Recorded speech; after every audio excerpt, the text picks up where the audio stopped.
Waalaikumsalam warahmatullahi wabarakatuh.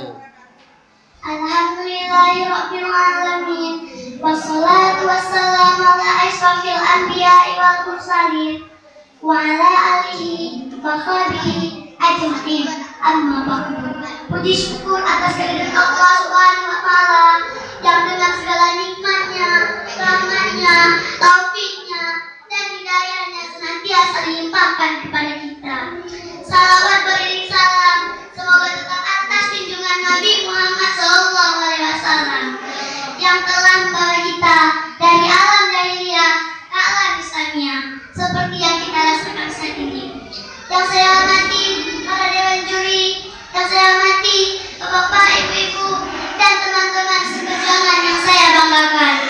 Adapun judul pidato saya pada hari ini adalah arti pentingnya kejujuran dalam kehidupan, supaya kita dapat meneladani salah satu akhlak mulia Nabi Muhammad SAW. Kaum muslimin dan muslimat yang dimuliakan syurga, jujur adalah salah satu sikap atau akhlak mulia Nabi Muhammad SAW. Beliau mendapatkan gelar tersebut. Beliau mendapat julukan Al-Amin yang artinya dapat dipercaya.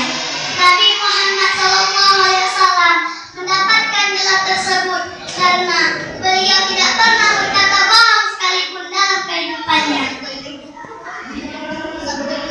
Beliau juga jujur baik dalam berperilaku maupun dalam bekerja sebagai pedagang. Namun, apakah sebenarnya perilaku jujur tersebut?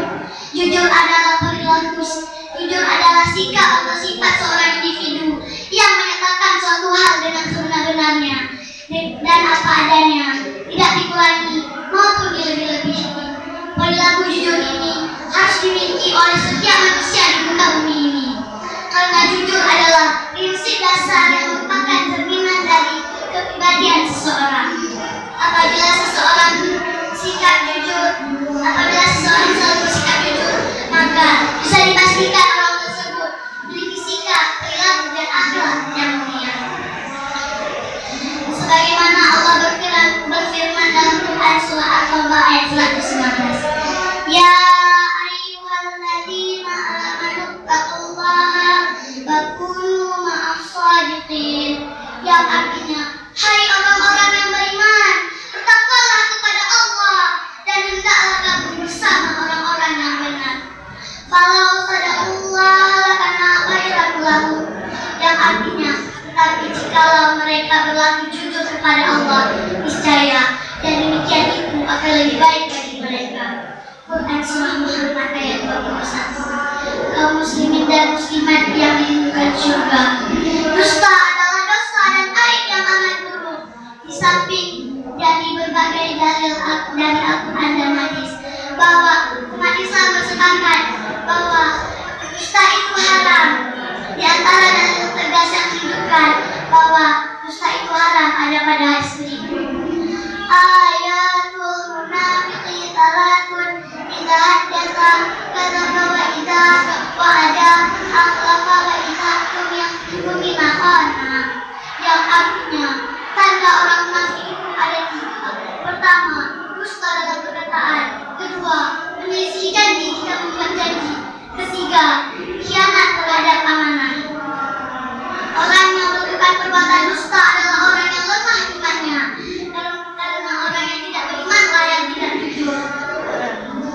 Jika ada iman dalam hati, maka kita selalu terasa diawasi oleh Allah Subhanahu wa taala.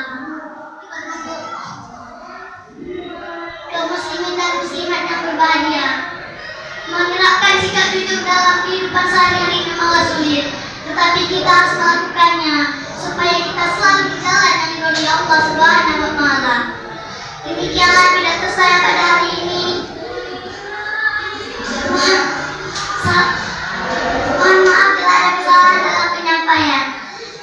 Patang yang hana mirah, patuna yang hana tujuh, patang yang hana salah, hana ba'awet dan tenaga tujuh. Wabillahi taufiq wal hidayah. Assalamualaikum warahmatullahi wabarakatuh. Waalaikumsalam warahmatullahi wabarakatuh.